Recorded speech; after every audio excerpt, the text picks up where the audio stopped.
어이구 시청자 여러분, 앞 영상이 갑자기 꺼지는 바람에 당황하셨을 건데 이어서 말씀을 드립니다. 재난 문자가 왔는데 우리 해오롬님이 확인을 누르는 바람에 같이 꺼져버리네요, 영상도. 그래서 양해를 해주시기 바랍니다. 아무튼 그 한국의 고승들 미국 가서 또 추태를 부린 경우도 있습니다. 그 오쇼나 아니면 그 티벳 스님처럼 그런 대단한 뭐 혹은 뭐 아주 난잡한 그런 경우는 아니지만 비슷한 뭐 강도는 좀 약하지만 본질적으로는 똑같은 그런 문제를 일으킨 부분들도 있습니다. 그것도 이제 제가 말씀드릴게요. 다음 부분에 다음 그 한 보름쯤 지나서 올라갈 그 영상에 제가 말씀을 드릴게요. 아주 유명한 분입니다. 근데 이제 이니셜로 소개를 드리겠습니다. 아무튼 뭐 그런 문제들이 일어날 수 있다는 거죠. 그래서 뒷띠를 그 본다는 부분, 볼견자를 너무 그 부분에 대해서 집착을 하시게 되면은 너무 그 부분의 공능에 대해서 확신을 가지고 소위 말해서 뭐 일본식으로는 폭주를 하게 되면은 이런 문제점들이 일어난다라는 겁니다. 그래서 제가 그때 그분이 견해에 대해서 어떻게 생각하느냐라고 하셨을 때 그런 걸 다 포함해 가지고 그거 뭐 본다는 그런 개념 아니냐라고 이제 말씀을 드리니까 그런 반응 실망감과 또 이제 낮추어 보는 듯한 뭐 그런 눈빛 그런 걸 하고 가시고 그 뒤에 한 7강인가가 계속됐는데 뭐 7주 동안 계속됐는데 한 번도 이제 안 오시더라고요, 보니까. 그래서 그런 문제가 있는 겁니다. 그리고 이 띠띠의 이를 이제 견이라고 우리가 이 한자로 일반적으로 번역을 하는데 친견이라는 거 있죠. 친이 만난다, 친이 보게 된다, 뭐 이런 거죠. 지지난번인가 뭐 친견이라는 용어를 들어서 우리 해오롬님이 우리 대학 시절에 어느 스님 한 분을 이렇게 만나고 불짝답사 간 김에 만나고 그때 제가 이제 소개를 할 때 이제 친견을 하니까 우리 해오롬님이 막 박장대소를 하면서 뭐 친견이라고 하면서 뭐 이렇게 웃어 넘기니까 다른 모든 사람이 당황했다라고 말씀을 드렸는데 그 부분의 이제 밑에 댓글에 DDL님이 댓글을 다시기를 친견에는 이 선가에서는 이중적인 뜻이 있다. 그래서 당사자를 만난다는 뜻도 있지만은 당사자를 직접 만난다 그런 뜻도 있지만은 선가에서는 그보다 어느 스님을 친견했다. 예를 들어 성철 스님을 친견했다 하면은 성철 스님의 진면목을 받느냐 안 받느냐 그 부분 그런 의미도 있다. 그래서 서로 이제 상대방의 어떤 그 수준을 파악하는 것을 이제 친견한다라고 표현할 수도 있다라고 말씀을 하셨거든요. 그리고 친견한다는 거는 나이가 뭔 상관이냐 그런 말씀도 하셨는데 저 100% 동의합니다. 동의하고 이 선가에서 이제 일종의 언어로서 쓰이면서 서로 이야기를 할 때 아무개 스님을 친견해봤느냐, 그럼 이제 법거래를 해봤느냐, 서로의 이 경지를 탐색을 해봤느냐, 뭐 이런 의미죠, 그죠? 그러면은 이게 견이 상당히 그 긍정적인 의미, 중요한 의미로 쓰이게 된 거죠. 근데 이 원어, 이 빨리어에서 특히 팔정도에서 쌈마디티 정견이라고 쓰였을 때는 이게 한정이 돼 있다라는 거예요. 일반적인 의미로는 뭐냐 하면은 네가 이 세상에 태어난 게 업 때문이다. 업의 결과물인 걸 네가 업의 결과물인 거를 네가 보느냐라는 거예요. 그다음에 이 모든 중생들이 모두 업 때문에 생겨난 걸 보느냐라는 거죠. 이 기세간 이런 그 바다, 뭐 산, 불빛, 뭐 여기 앞에 삐쭉삐쭉 솟아 있는 테트라포드 이런 게 다 이 도로도 그렇고 우리가 타고 있는 차도 그렇고 이게 전부 중생의 업력에 의해서 생겨나는 것이라는 걸 네가 보느냐라는 그런 의미입니다. 일반적인 의미로는. 그 다음에 좀 특수한 의미로는 이 고를 사성제의 고를 이게 네가 보느냐라는 거죠. 고를 보느냐, 고의 원인을 보느냐, 고가 어떻게 생겨난 것인지 보느냐, 고가 소멸한 상태를 보느냐, 고가 어떤 과정을 거쳐서 이게 소멸되는가, 고를 소멸하는 그런 것들을 할 수 있는 방법들을 보느냐 이겁니다. 그러니까 사성제를 보느냐라는 거죠. 요게 정견이라는 겁니다. 정견. 우리가 일반적으로 알 수 있는 우리 그 해오름님 아까 말씀하신 공의 도리를 보느냐, 뭐 알아차리느냐, 뭐 이런 거하고는 10만 8천리 떨어져 있다는 거죠. 전혀 아무 관계 없는 이야기다라는 겁니다. 그러니까 이런 용어들을 접한 이 초기불교 하신다는 분들이 대성불교 저거 완전히 사기다, 뭐 엉터리다. 아니 초기불교에서는 그런 의미가 전혀 없는 건데 왜 저런 헛소리들을 하고 자빠졌냐, 뭐 이거죠.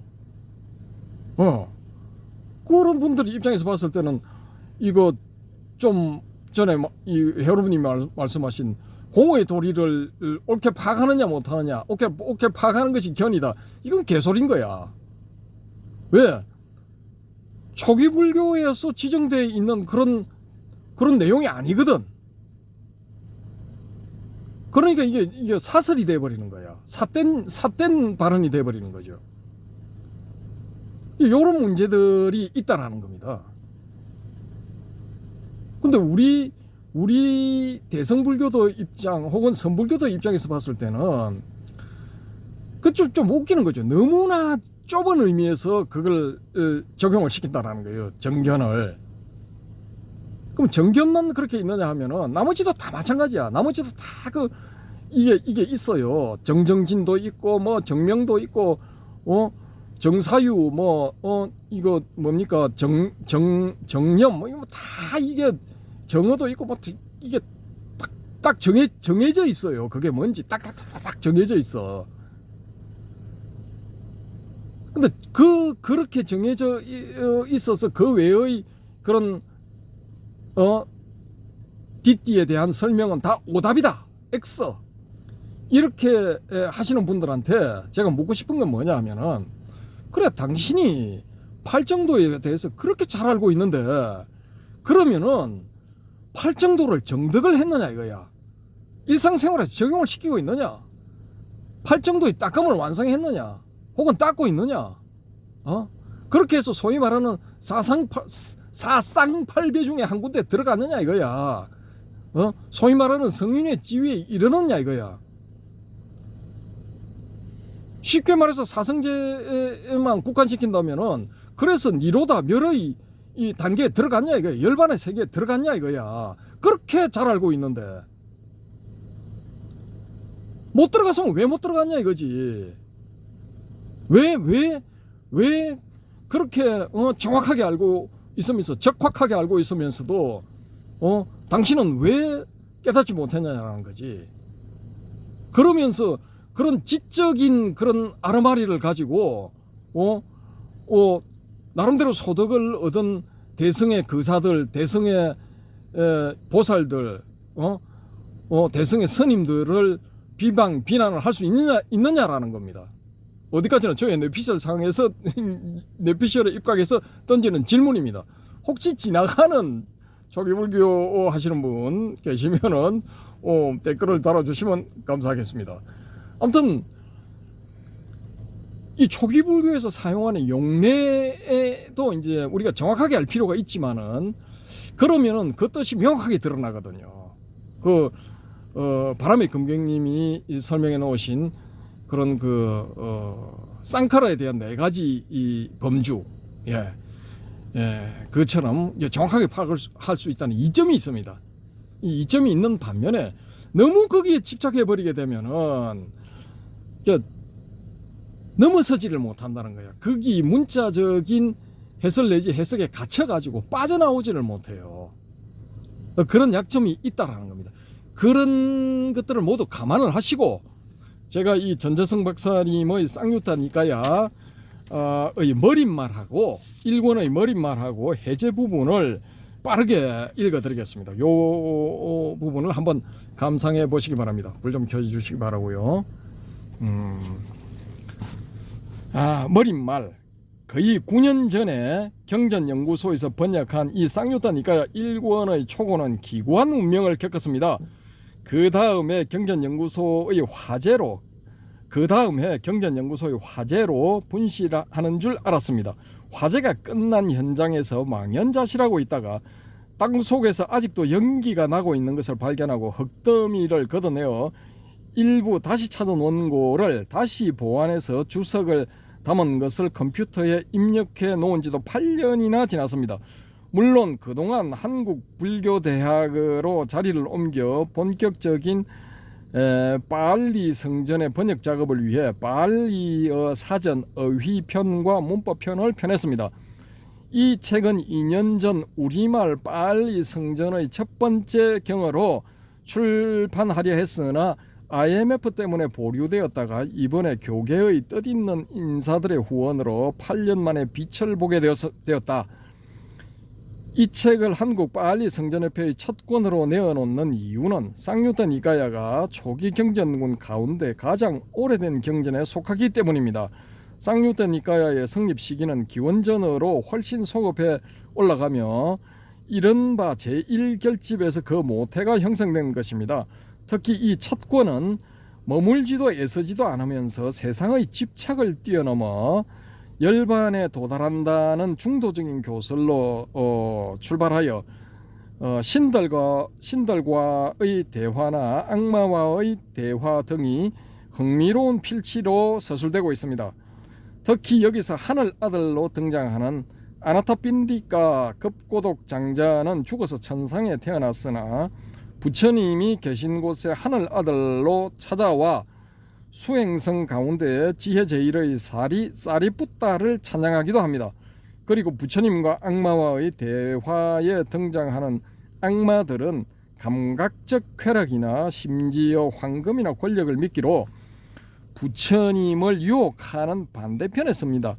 그러나 다른 종교에서의 악마와는 달리 여기서 악마들은 부처님과의 대조적인 견해를 드러냄으로써 깨달음의 길을 분명히 하지만 자신의 정체가 드러나면 슬퍼하며 대화의 현장에서 사라지는 소극적인 성격을 지닌 것이 재미있습니다. 특히 이 쌍유타의 제가신도품에는 부처님의 유머로 가득한 경전들이 있습니다. 어떤 바라문 농부가 탁발하는 부처님을 비난하여 그대 수행자도 밭을 갈고 씨를 뿌린 뒤에 드십시오라는 모욕적인 언사에 대해 부처님께서는 나도 밭을 갈고 씨를 뿌린 뒤에 먹습니다. 믿음이 씨앗이고 고행이 비며 지혜가 나의 멍에 묶인 쟁기다라고 답변합니다. 참 대단하죠, 그죠? 저는 이런 부처님 좋아합니다. 막 어렵게 사성제가 어떻고 팔정제가 어떻고 37조 높음이 어떻고 피곤해. 아무튼 저 본문 또 갑니다. 이 책을 출판하면서 한국 빨리 성전협회의 이 발족을 축하해 주신 옥스포드 대학교의 교수이자 빨리 성전협회 회장인 곰브리지 박사님과 세네라뜬의 스리랑카 대사님에게 무엇보다 감사드리며 본 협회의 고문을 맡아주신 전 대한민국 학술회 회장 서돈각 박사님, 전 인도철학교회 회장 원의범 박사님, 전 동국대 부총장 김용정 박사님께도 특별히 감사를 드립니다. 그리고 필자에게 초고를 양도해 주신 돈연스님, 편집과 윤문에 후원하신 신춘열 법사님, 지성남 보살님과 유춘옥 법우님, 부모님과 초고를 컴퓨터에 입력한 집사람에게 깊은 감사를 드립니다. 이 책이 8년 만에 나올 수 있기까지 한국 빨리 성전협회의 발행인으로 물심양면의 배려를 아끼지 않은 실상사의 도법스님과 수경스님, 조계사의 지용스님, 봉원사의 원예스님과 보천스님, 그리고 일현스님과 방상원스님, 이분은 성씨까지 써놨네. 저하고는 아무 상관없습니다.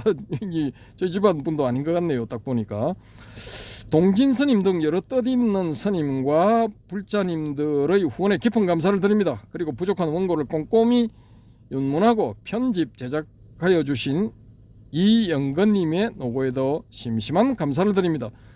1999년 7월 20일 한국빨리 성전협회 연구실에서 전재성 합장 이렇게 되어 있습니다. 머릿말.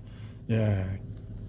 이 책이 나오게 된 과정, 또 도와주신 분들, 그분들에 대한 감사 인사 뭐 그런 거죠. 이제 해제 부분으로 넘어갑니다. 빨리의 성전은 원래 스리랑카의 테라바다 상좌부 불교에서 전해져 내려오는 것으로 다른 빨리 성전들처럼 스리랑카, 미얀마, 태국, 캄보디아에서 각 나라 문자로 기록 보존되어 오고 있다. 최근의 교정본으로는 1881년에 시작된 빨리 성전협회 PTS 빨리 성전협회 이게 과로 되어 있는데 이게 하면 안 되는데 빨리 성전협회와 이렇게 되어야 되겠네요. 1959년 까시압 스님의 지도 아래 인도에서 교열하여 데바나가리로 표기한 나란다 판본이 있고 빨리 성전협회 본과 1959년 까시압 스님의 지도 아래 인도에서 교열하여 데바나가리로 표현한 나란다 판본이 있고 가장 최근의 교열본으로는 1980년 우누에 의해 조직된 미얀마 삼장협회본이 있다. 이번에 이 쌍유타 니카의 번역에서는 다른 판본과 대조하지 않고 순전히 로마나이즈한 빨리 성전협회본에 의존했음을 밝혀둔다. 즉 빨리 성전협회 간행의 레온 페르가 교열한 빨리본 쌍유타 니카야와 우드버드가 교열한 붓다고사의 주석서인 사라타 빠까시니를 저본으로 했다. 이거 보자. 사라타 빠까시니 뭐 이렇게 읽어야 될 것 같습니다. 를 저본으로 했다. 이게 현시 조어소를 저본으로 했다. 그리고 리스 데이비스 부인이 영역한 유사한 말씀들의 책 The Book of Kindred Sayings 유사한 말씀들의 책 독일 학자 가이그가 독역한 쌍유타 니카야 일본 학자 아카누마 지젠이 번역한 상응부 경전을 참고해서 번역했다. 쌍유타는 산스크리트의 쌈 유저의 빨리형 과거분사로 주제에 따라 함께 묶인 것, 연합된 것, 상응된 것이라는 의미를 지닌다. 이것을 한역대장경에서는 잡이라고 번역했는데 아이러니컬하게도 한역 잡함경의 분류 방식이 각 권의 주제와는 상응하지 않는 잡다한 편집 방식을 드러내고 있다. 빨리 성전을 번역한 일본의 남전대장경에서 상응이란 한역수러를 사용했는데 그것은 유가, 즉 요가와 관계된 많은 전문 수로의 번역에서 공통적으로 쓰이는 용어라서 착오의 여지가 없는 것이 아니다.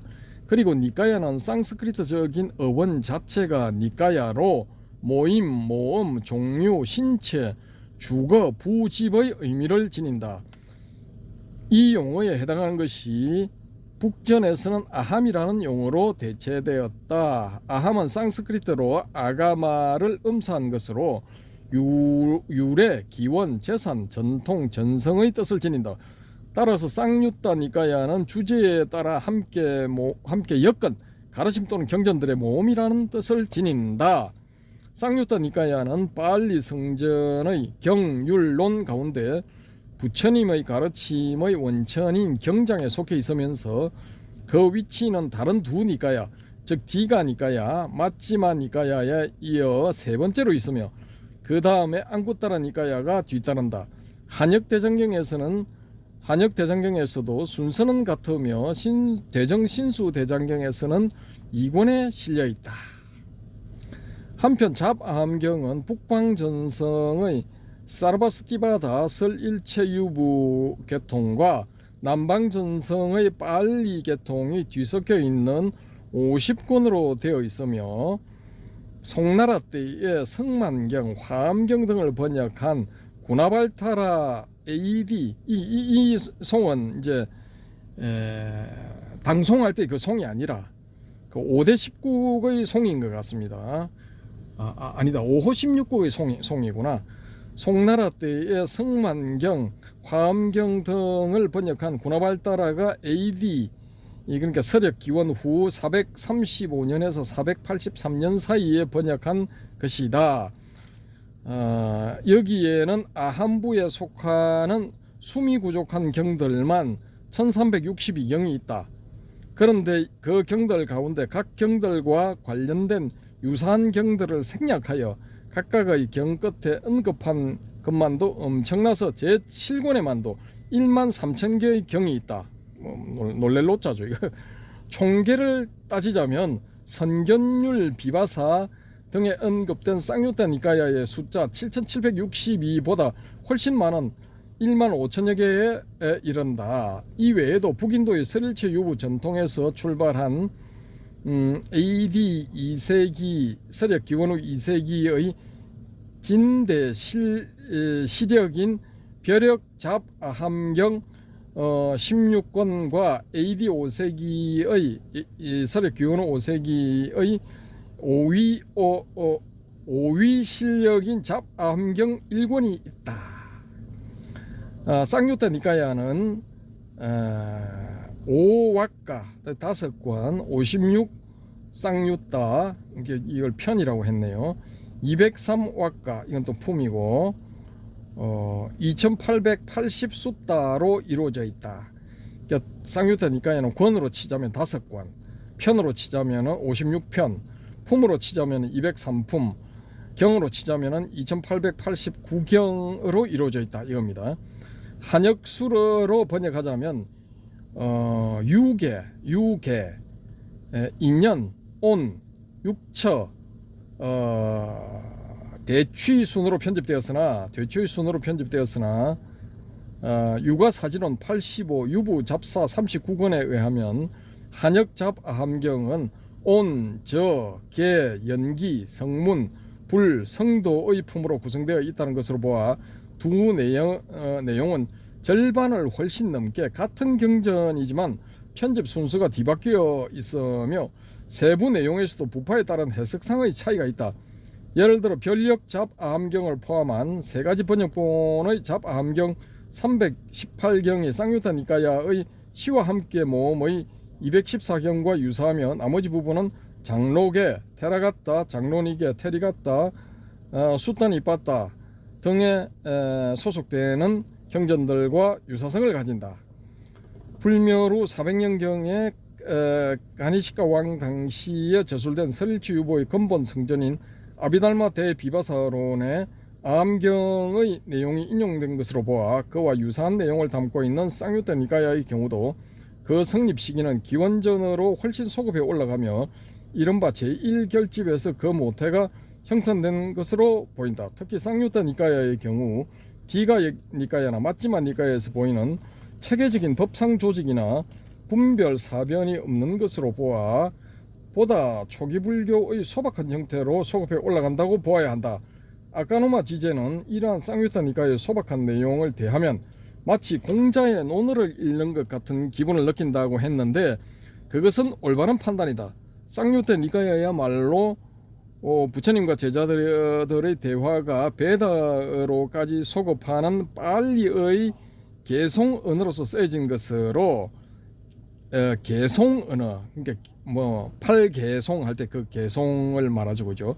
개송 언어로서 쓰여진 것으로 부처님 당시로 소급해 올라가기 때문이다. 그런데 빤데에 따르면은 앞 꼭지에서 제가 말씀드린 고빈드 찬드라 빤데입니다.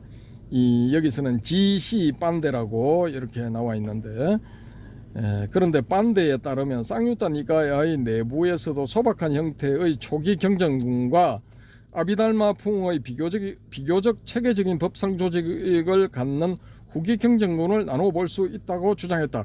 그러니까 이게 이 쌍유타 니까야 안에서도 이렇게 나뉜다는 겁니다. 시대적인 구분이 있다라는 거죠.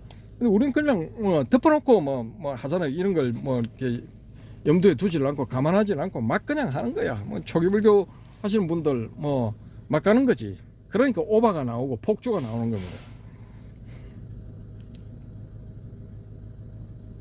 이를테면 초기경전구는 5가지 존재의 다발, 즉 온 가운데 3가지 존재의 다발만을 불법성의 삼보 가운데 부처님만을 귀치로 언급하는 등 법수적인 미완, 양나발기야를 연상하게 만든 이 양나발기야라고 해놨는데 이게 산스크리트로 야주냐발캬거든요. 이 사람이 상당히 중요한 인물입니다.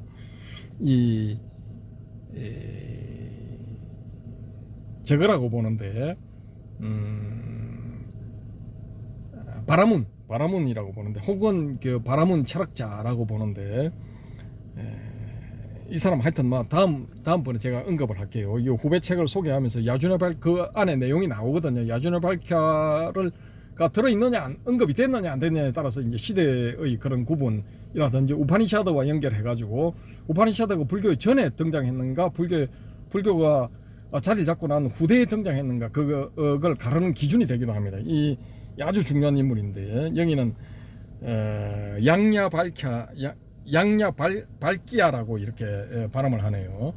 그걸 연상하게 하는 무아설과 모순되는 유화론, 유신견의 오해를 불러일으킬 만한 용어의 미분화, 예를 들어 마음의 성취, 이게 이제 산스크리트로 되어 있는데 그냥 제가 이 우리말로 읽을게요. 마음의 성취, 의식을 지닌 몸 또는 마음을 지닌 몸 등의 특징을 갖고 있다. 그러니까 이 유화론, 유신견의 연애를 불러일으킬 만한 용어의 미분화, 이런 용어를 쓰면은 유화론, 내가 있다라든지 아니면 몸이 있다라는 이런 그 오해를 불러일으킬 만한 그런 식의 이 용어적 표현이다라는 거죠. 그게 이제 우리말로 표현하자면 마음의 성취, 의식을 지닌 몸, 마음을 지닌 몸이라고 표현되는 그런 용어들이라는 거죠. 이런 특징을 갖고 있다는 겁니다. 이런 주장들을 한 게 이제 야주냐발캬라고 라는 거죠, 그죠? 그리고 반대에 의하면 내용적으로 양극단을 피하는 중도의 개념이 초기 경전들 가운데 고청일수록 두드러지게 나타난다고 한다. 쌍유타 니까야 전체는 다음과 같은 5개의 모음으로 구성되어 있다. 제1권 시와 함께 모음, 제2권 인연 모음, 제3권 존재의 다발 모음. 뭐 하세요? 이거 제대로 잡고 있지. 이거 흔들리잖아. 그 다음에 제4권 감력 모음, 제5권 큰 모음. 이 가운데 이번 한국 빨리 성전협회에서 출간하는 쌍유타 니까야 제1권의 전 구성은 다음과 같다. 제1쌍유타 하늘사람, 제2쌍유타 하늘아들, 제3쌍유타 꼬살라, 제4쌍유타 악마, 제5쌍유타 수행녀, 제6쌍유타 범천 나오죠, 그죠? 제7쌍유타 바라문, 제8쌍유타 방기사. 그 다음에 이 제4쌍유타의 악마도 나옵니다. 악마도 등장합니다. 제9쌍유타 숲, 제10쌍유타 야차도 나오네. 뭐 이런 거 나오면 이거 조기불교 하시는 분들은 야 이거 미신이다 뭐 이런 개소리냐 뭐 이렇게 해야지. 제11쌍유타 제석천, 오늘 소개드릴 게 범천 부분하고 제석천 부분이야. 이거 보시면은 이런 부분들이 나오면 안 돼. 범천도 등장해서는 안 되고 제석천도 등장해서는 안 돼. 초기불교 하시는 분들이 이런 게 다 힌두교적인 요소로 하면서 경기를 일으키잖아. 뭐 주인공 참나 하면, 특히 참나만 이렇게 이야기를 하면 막 계급품을 무는 거야. 나 이해가 안 돼. 편집적인 반응이라고. 그게 제가 봤을 때 일단 그렇다는 겁니다. 저희 내피셜. 그래서 우리 해오롬님이 해오롬님이란다. 이 바람의 금객님이 절묘한 이 해법을 내놓으셨어. 댓글들에 보시면은 지난번 꼭지들 댓글들 보시면 나오는데, 이 주인공, 그 다음에 참사람이라는 이런 용어를 쓰셨어. 주인공 참나가 아니야. 이게 무아의 원리에 이렇게 충실해야 되니까 나가 들어가면 안 돼. 나가 들어가면 안 되는 거야. 나가 들어가면 안 되니까 참나가 대신 참나의 나를 빼고 참 사람이라고 보자 이거죠. 참 나람이라고 표현을 하자는 거예요. 주인공 참나를 주인공 혹은 참 사람을 불성으로 보자는 거예요. 불성. 예. 그 용어들이 지칭하는 것을 불성으로 보자는 거예요. 그러면은 이 문제가 이제 나, 진인 혹은 뭐 참나 이렇게 표현하는 그 부분이 무아와 충돌하는 것을 방지할 수 있다는 거죠. 아이디어 좋죠. 예. 근데 이게 참나라고 하든지 참사람이라고 하든지 경우에 따라서 뭐 아빠라고 하든지 엄마라고 하든지 그게 뭐 무슨 상관인 겁니까 그게. 이게 딱 이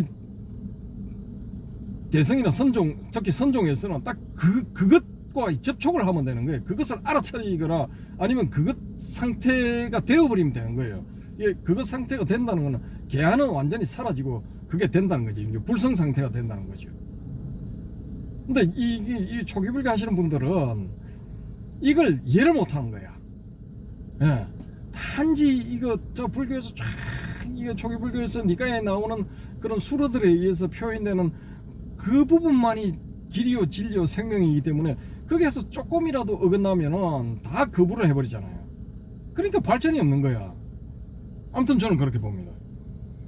자, 첫 번째 하늘사람 쌍요따는 나무나 샘의 님프, 숲과 밭과 들과 가축과 가옥의 수호신뿐만 아니라 도리천을 비롯한 천상계의 여러 신들과 부처님 또는 부처님 제자들과의 대화를 기록한 것이다.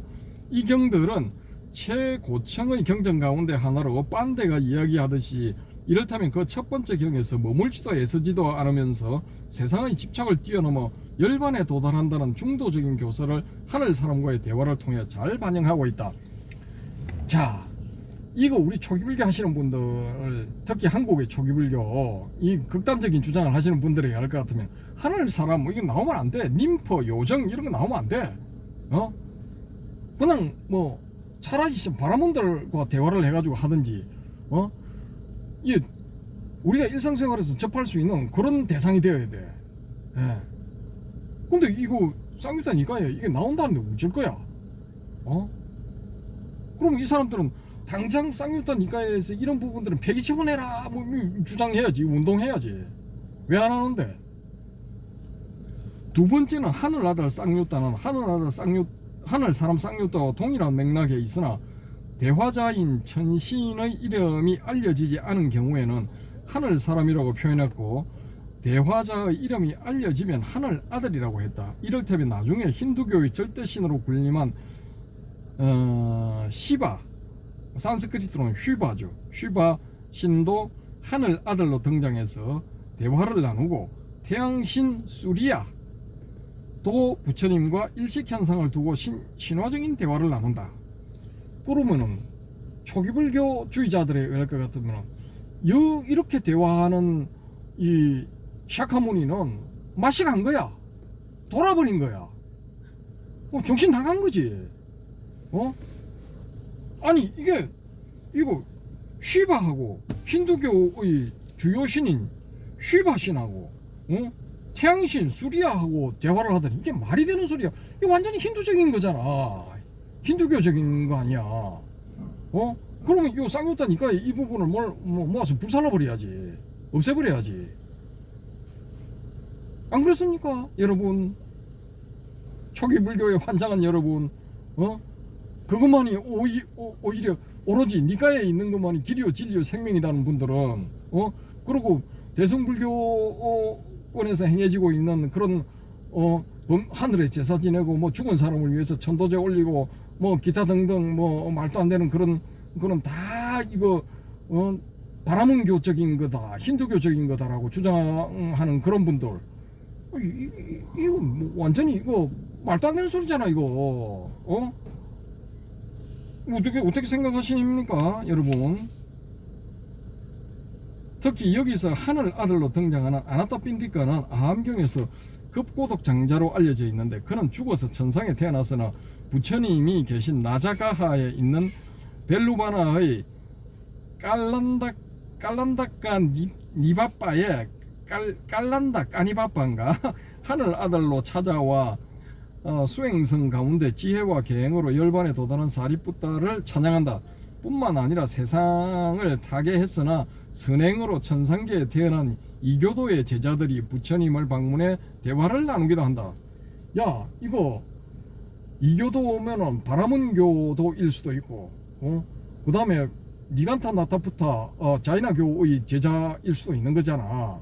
야, 이게 참 진짜 이 초기불교 하는 양반들 이거 불살라라. 쌍욕다 니가에 불살라라.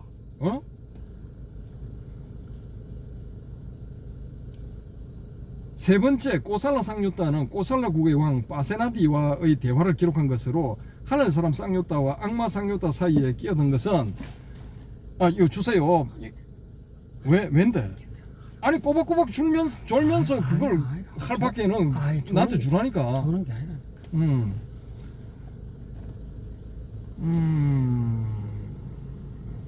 자, 꼬살라 쌍욕다는 꼬살라 국의 왕 파세나디와의 대화를 기록한 것으로 하늘 사람 쌍욕다와 악마 쌍욕다 사이에 끼어든 것은 편집상의 일관성이 결여된 것이긴 하지만 꼬살라국과 마가다국의 전쟁에 관한 내용을 담은 역사적인 중요한 기록들을 담고 있고 개인의 미적 가치관의 상대성이나 인광고 사상 등이 담겨져 있다.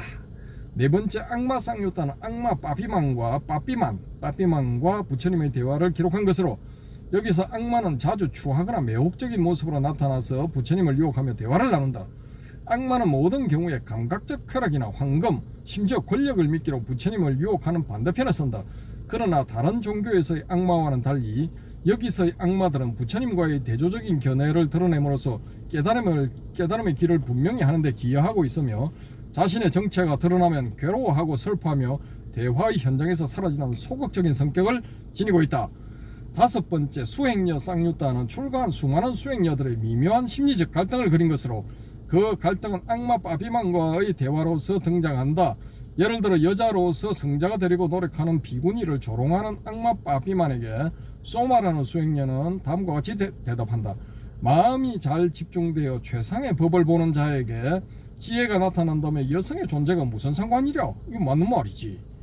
이와 같이 생각하는 사람에게 나는 남자다 또는 여자다, 그렇지 않으면 도대체 무엇이다 라고 말해야 한다면 그는 악마일 뿐이리. 찬성하고 박수 쳐드립니다. 리스펙트 소바 수행녀님 존경합니다. 이런 대화를 읽다 보면 어느 수녀와 마이스터 에카르트의 대화를 상기시킨다. 에카르트는 자신이 여성인지 남성인지 알 수 없었던 한 수녀를 극구 칭찬한 적이 있었다. 그 밖에 여성의 출가 정신과 세속적인 아름다움, 모성의 등과의 갈등을 다루고 있다. 여섯 번째, 범천 쌍욕다는 당시 인도의 최고신인 범천과 부처님의 대화를 다룬 것으로 부처님이 당시에 지배적이었던 유신론적인 영원주의를 어떻게 극복했는가를 보여주는 중요한 경전이다. 특히 이 범천 쌍욕다에서 특기할 만한 것은 부처님께서 완전한 깨달음을 얻은 후에 자신이 깨달은 진리를 많은 사람에게 설할까 말까 망설이는 역사적인 장면이 연출된다는 사실이다. 내가 정득한 이 법은 심원하고 보기 어렵고 깨닫기 어렵고 고요하고 탁월하며 사념의 영역을 초월하고 극히 미묘하고 슬기로운 자들에게만 알려지는 것이다. 여기서 제가 잠깐 딴지. 내가 정득한 이 법은 심원하고 보기 어렵고 깨닫기 어렵고 고요하고 탁월하며 사념의 영역을, 그러니까 생각의 영역을 초월하고 극히 미묘하며 슬기로운 자들에게만 알려지는 것이다. 야, 이게 연기법입니까? 나 묻고 싶어. 초기불교 하는 양반들 당신들 뻑하면은 붙다가 깨달은 건 연기법이다 하잖아. 이게 연기법인 것 같아요. 난 그 개소리라고 봐. 웃기는 거예요. 차기고 피기, 차멸과 피면 그게 핵심이잖아. 12연기 나타나기 전까지는. 그리고 12연기가 그게 그렇게 이해하기가, 납득하기 어려워요. 야, 참 이해가 안 돼 진짜. 그러니까 부타가 깨달은 게 연기법이라는 것도 이게 개소리라니까. 말짱 개소리야. 그 연기법이 당신들 주장하잖아. 다 이게 고구정령하게 설명이 돼 있다고 하잖아. 니가 해보면은 그게 어찌해서 심원하고 보기 깊고 멀며 보기 어렵고 깨닫기 어렵고 고요하고 탁월하여 사념의 영역을 초월한, 특히 사념의 영역을 초월한다고 그러잖아. 근데 당신들이 하는 거는 뭐냐? 12연기 사념의 영역이야. 그게 잘 생각해 보라니까. 12개 12지로 나눈 게 그게 그게 지극히 개념적인 수로들의 이 연속이잖아. 그건 사념의 영역이라고. 이게 근데 이 샤카무니 자기 입으로 이야기를 하잖아. 사념의 영역을 초월했다고 하잖아. 이거 어떻게 할 거야? 자, 극히 미묘하여 슬기로운 자들에게만 알려지는 것이다. 감각적 쾌락의 경향을 즐기고, 이제 이 주름 말줄임 좀 있고요. 감각적 쾌락의 경향을 즐기고 경향을 기뻐하고 경향에 만족해야 하는 사람들은 이와 같은 도리, 즉 조건적 발생의 법칙인 연기를 보기 어렵다. 나 이거 조건적 발생의 법칙인 연기를 보기 어렵다. 난 이 구절에도 난 반대야. 에? 난 이거 아니라고 봐요. 이건 나중에 짜 맞춰진 거야. 누구들에 의해서? 부파불교 논사들에 의해서 이게 짜 맞춰진 거라고 봅니다. 그러면 이거 초기불교 하시는 분들, 특히 이 연기법에 대만족하시는 분들이 봤을 때는 완전히 저는 또라이죠. 예, 또라이 맞습니다. 당신들이 봤을 때는 저는 또라이입니다. 예, 그러고 계속 진행하겠습니다. 말줄임표 있고, 내가 이 진리를 가르쳐서 다른 사람들이 나를 이해하지 못한다면 그것은 나의 고통이 되고 나에게 상처를 줄 것이다. 이 부분도 첨가되었다고 해요. 쉽게 말해서 깨자가 되면은 다른 사람들이 나를 이해하지 못하든 이해를 하든 그거 신경 안 써. 네 팔 네가 흔들고 내 팔 내가 흔드는데, 네가 나를 이해하지 못한다고 해서 내가 나의 고통이 되고 나에게 상처를 줄 것이다? 말도 안 되는 소리야. 실질적으로 이렇게 생각한다면 이런 고타마 시다르타 스카모니 불은 이거 깨닫지 못한 거야. 이거 어디까지나 저의 내피셜. 자, 그때 범천 사암파티가 등장해서 진리를 설할 것을 공고한다. 이것도 봐. 범천이 등장해가지고 진리를 설할 것을 공고했잖아. 이런 범천에게 제사 지내는 걸 힌두교적인 나쁜 행위다고 계급품을 물고 공격하잖아. 완전 웃겨 하여튼 간에. 그러나 그러한 청원 이전에 여기에 등장하는 사암파티의 독백이 중요하다. 참으로 이렇게 오신 님, 거룩한 님, 올바로 원만히 깨달은 님께서 머뭇거리며 진리를 설하지 않기로 마음을 기울이신다면 참으로 세계는 멸망한다. 근데 저는 그렇게 생각 안 해. 석가모니가 출연을 안 했어도 세계는 멸망 안 했다고 봐요. 아니 그러면은 석가모니가 출연하기 전에 있던 세상은 왜 멸망 안 하고 그때까지 영속이 됐는데, 진행이 되었는데. 웃기잖아 이게. 이는 부처님께서 자신이 깨달은 진리를 설하는 것이 다음 순간 세계를 파멸로부터 구원하는 데 필수적인 것임을 자각하신 것을 드러낸다. 이게 다 짜맞춰진 거야. 에? 7번째 쌍유따인 바라문 쌍유따는 범천 쌍유따가 부처님 당시의 보다 지배적인 종교와의 관념적인 관계를 드러내는 데 비해 당시의 지배적인 종교의 사제였던 바라문들과 신흥 종교인 불교와의 실체적인 관계를 나타낸다. 특히 절대신과 사제로서의 우월성을 믿는 제사 중심주의를 숭배했던 바라문교의 사제들에 대한 부처님의 처방은 유명한 순다리까 경에 나오는 다음과 같은 말이다. 출생을 묻지 말고 행위를 물어라. 이거 무지하게 중요하죠. 예. 출생보다는 그 사람이 한 은행에 따라서 그 사람의 가치가 결정되는 거야. 예. 여기에 대해서는 저는 전적으로 동의합니다. 특히 이 쌍유따의 제가 신도의 품에는 부처님의 위트 있는 유머로 가득한 경전들이 있다. 어떤 바라문 농부가 아까 나왔죠. 앞에 쭉 이렇게 그대도 밭을 갈고 씨를 뿌린 뒤에 드십시오라는 모욕적인 은사에 대해 부처님께서는 다음과 같이 답변한다. 나도 밭을 갈고 씨를 뿌린 뒤에 먹는다. 믿음이 씨앗이고 고행이 비며 지혜가 나의 멍에에 묵힌 쟁기이다. 그 밖에 자꾸만 한 집으로 탁발을 하러 가자 그것을 부담스럽게 생각했던 한 바라문의 난처한 질문에 부처님께서 얼마나 재치있게 넘기는가가 우다야경에 나타나 있다. 8번째 쌍유따는 방기사 쌍유따이다. 방기사 장로는 교달에서 유명한 시인이었다. 그는 자신의 수행 생활에서의 유혹을 스스로 경계하여 시를 짓기도 했고 부처님과 그 제자들의 위대함을 경탄하여 시를 짓기도 했다. 그가 제자들을 거닐고 오시는 부처님의 모습을 보고 읊은 구름이 거친 하늘의 달처럼 오염되지 않은 태양처럼 빛나네. 그대 위대한 성자 앙기라스는 영광스럽게 온 세상을 비추네라는 시는 참으로 감동적인 것이다.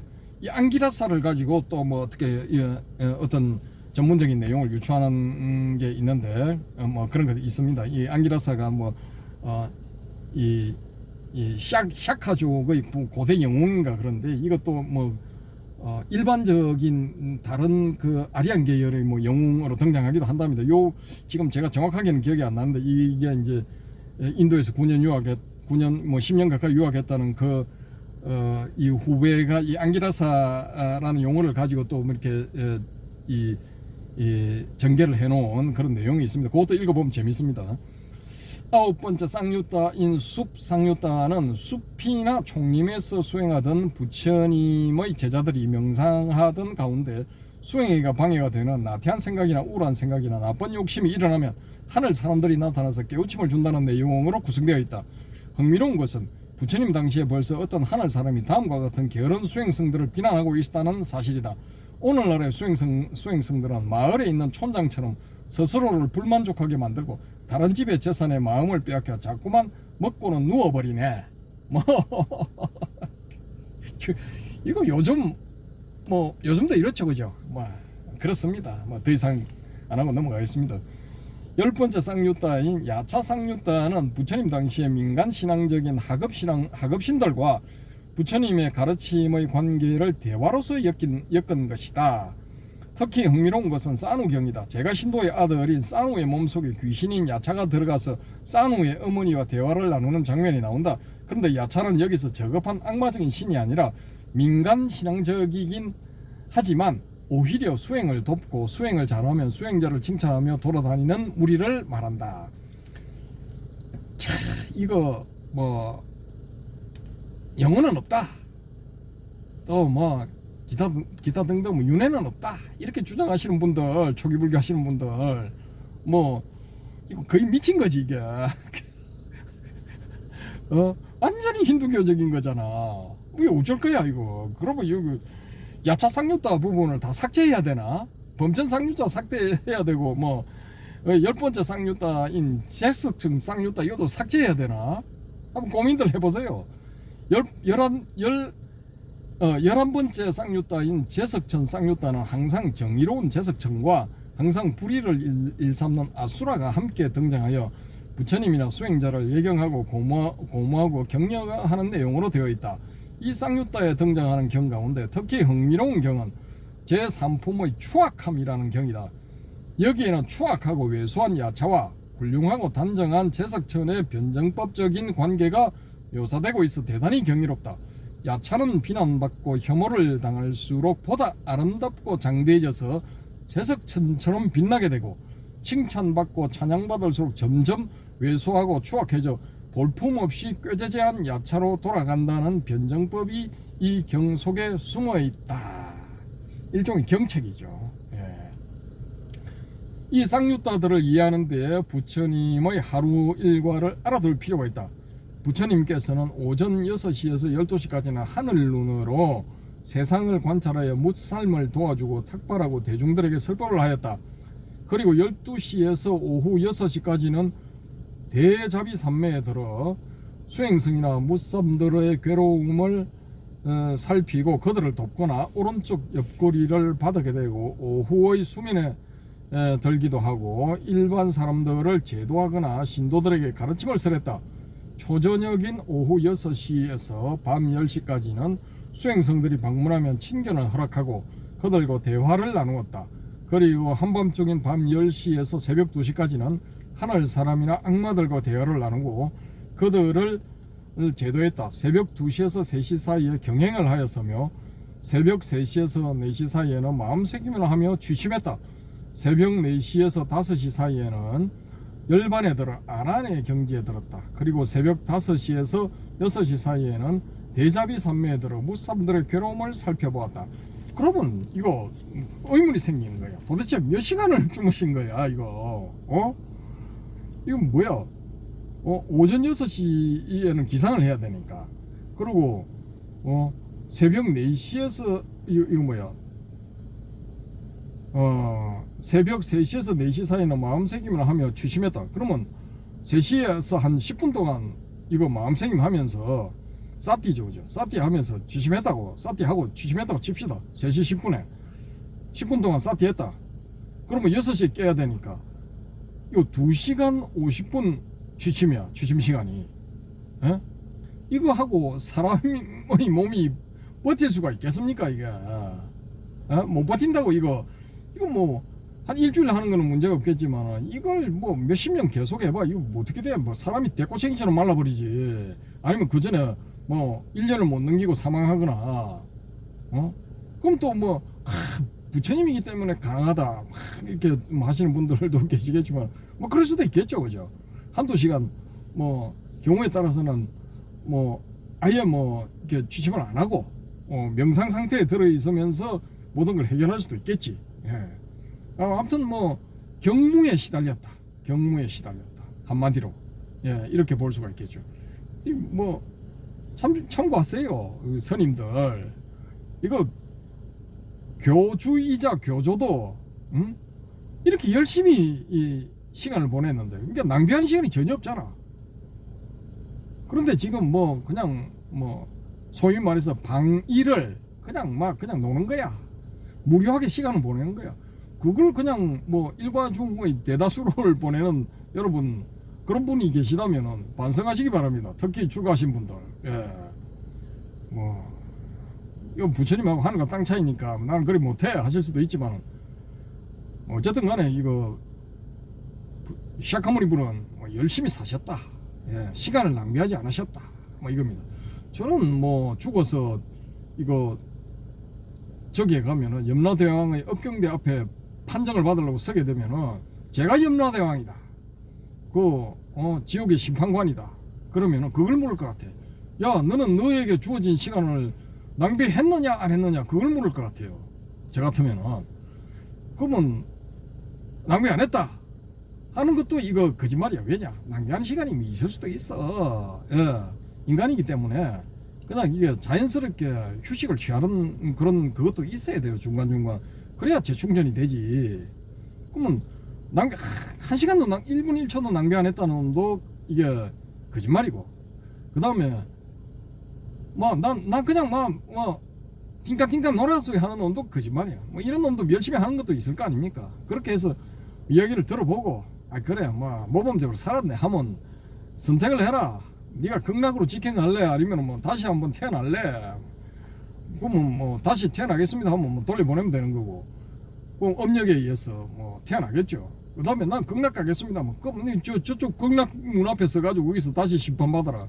그래서 뭐 오케이 해서 거기서 받아주면 가는 거고, 뭐 탈락하면 뭐 어중간하게 뭐 있는 거죠. 어중간한 존재, 소위 말하는 중엄신의 존재로서 살아가야 되는 거야. 뭐 어쩔 수 없는 거야. 그 요점은 시간을 낭비하지 마라 이겁니다. 특히 뭐 나이 좀 드신 분들, 중년 이상의 분들 금방 갑니다. 세월. 참고하시기 바랍니다. 자, 이렇게 해서 해제 부분만 읽고 일단 여기서 스톱을 해야 될 것 같습니다. 시간이 많이 걸렸기 때문에 이게 이 안에 범천경, 범천 부분하고 제석전 부분은 이 다음 꼭지에서 말씀드려야 될 것 같습니다.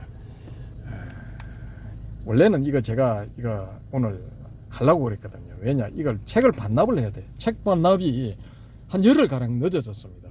이게 제가 뭐 감기가 들어가지고 오리야 기리야 하다 보니까 반납을 못한 것도 있지만은 그냥 가지고 있는 게 낫겠더라고요. 계속 책 반납하라는 문자가 오기는 왔는데 무시하고 지금 한 열흘째인데 일단은 이제 좀 진도를 빼놓고 이걸 이제 일단 반납하면은 열흘 늦었으면은 답을 20일 동안 이거 대출을 못 합니다. 부산시 전 도서관에 적용이 되거든요. 그래서 뭐 다음 한 보름 뒤에 촬영하는 그런 내용들에 있어서는 좀 일반적이지만 중요한 그런 이야기들, 예를 들어 이제 아까 제가 말씀드린 그 바람의 금객님의 댓글, 자유한국님의 댓글 그런 것들을 다 출력해 올 겁니다. 출력해 와서 DDL님의 견해 뭐 그런 걸 읽어드리면서 중요한 부분들을 한번 이제 심도 있게 토론을 해보자 아마 그런 겁니다. 아무튼 뭐 54분 55분 지나가고 있으니까 여기서 마치도록 해야 되겠습니다. 야경을 보여드리려고 했는데 너무 멀어서 그런지 이 신앙만대교 야경이 제대로 지금 표현이 안 되는 것 같습니다. 그래서 제가 이거 그냥 끝내기는 조금 섭섭해서 시간도 한 1시간을 채우려면 한 2-3분 남은 것 같고 있어. 나갔어 쭉 주변을 이거 한번 소개해 드리겠습니다. 이거 밑에 이거 손잡이 부분을 빼놔서 이거 우리 회오름님이 중간에 좀 들고 계셨는데 이분이 이거 손잡이를 빼놨네요. 빼놔가지고 이거 꾸벅꾸벅 졸면서 이거 틀고 있는 바람에 삑사리가 좀 났는데 자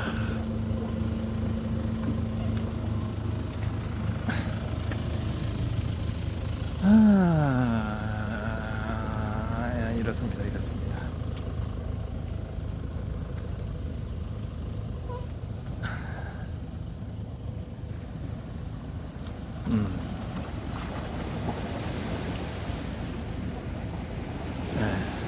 여기는 전부 이제 아파트들이고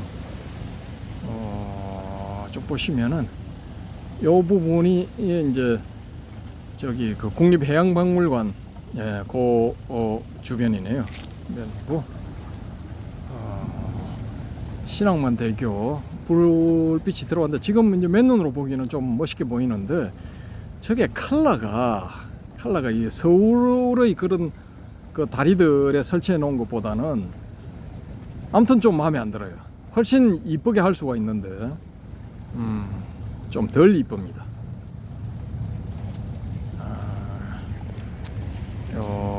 그렇고요. 여기 이렇게 불야성을 이룬 데는 저기 SK인가 SK 아파트인가 그런데 아무튼 저 앞이 바로 이제 5-6도 아파트입니다. 5-6도 보이는데 그리고 여기 이 건물들은 한국해양대학교 건물입니다. 지금 해양대학교 안에 들어와 있습니다. 연구실에 불이 켜져 있는 거 보니까 열심히들 하시는 것 같습니다. 쭉 다시 돌아오면은 이렇습니다. 잠깐 우리 차입니다.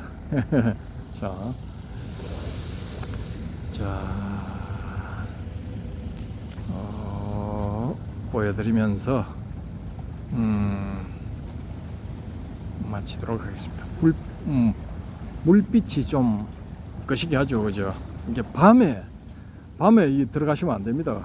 이거 무시무시합니다. 이 들어가시면 아무것도 안 보여. 그리고 극한의 공포에 사로잡힐 수가 있으니까 밤중에 바다에 들어가시는 일은 절대로 삼가하시기 바랍니다. 아무튼 이거 또 바람이 좀 부네요. 감기 조심하시고 편안하게 쉬시기 바랍니다. 감사합니다.